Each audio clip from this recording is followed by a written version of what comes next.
Bonjour, ici Guillemette pour Amaoriri. J'accompagne les femmes en conflit avec leur corps à se reconnecter avec elles-mêmes.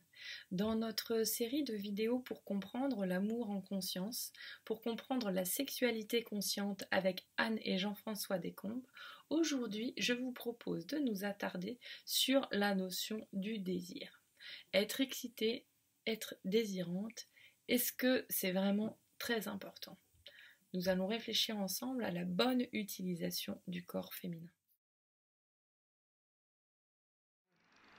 Non, c'est bon d'entendre qu'en fait c'est à la fois un apprentissage, mais à la fois c'est quelque chose de tellement simple parce que on a une vision de la sexualité, comme tu disais Jean-François au départ, en parlant de la performance chez les hommes, mais chez les femmes aussi, où on se dit qu'il faut qu'on fasse l'amour 2 fois par semaine, que même si on vient d'accoucher, il faut qu'on soit à la hauteur, sinon notre mari va nous tromper, où on a plein de pensées parasites comme ça, où la sexualité finalement c'est une pression.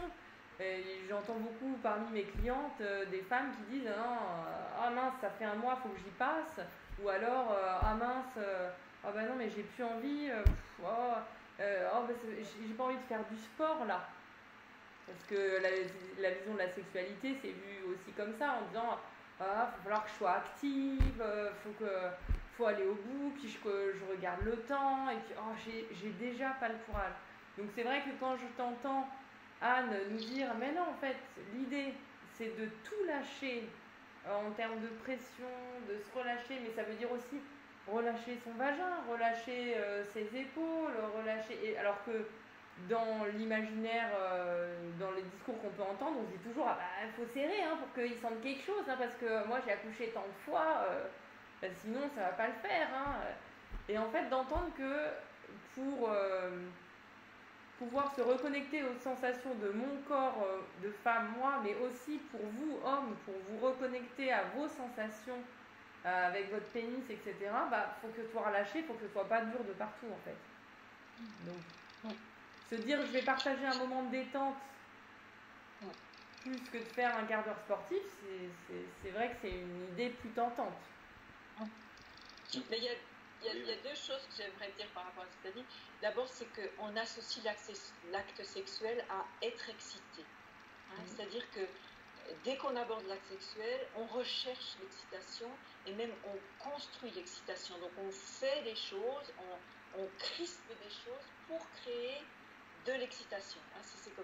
Et c'est vrai que c'est à un tel point que si on dit nous on fait l'amour détendu sans être excité, ça veut dire quoi faire l'amour sans être excité?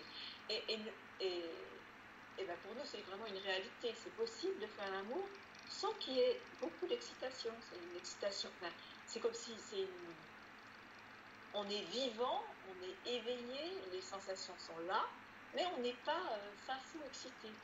Et c'est vrai que le fait de rechercher l'excitation, ça amène beaucoup de tension. Et le fait pour une femme pour qui c'est pas si facile d'aller. Voilà pour cet extrait. Je vous invite à rester à l'écoute pour suivre les prochains.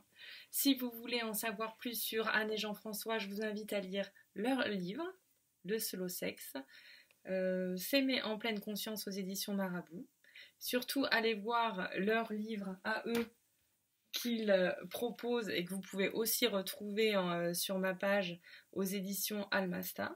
Si vous avez envie de parler de sexualité consciente en groupe, il y a notre groupe Facebook fermé Amaoriri que vous pouvez rejoindre. Si vous avez envie d'en parler en tête-à-tête, n'hésitez pas à me contacter pour une séance de découverte gratuite. À très vite.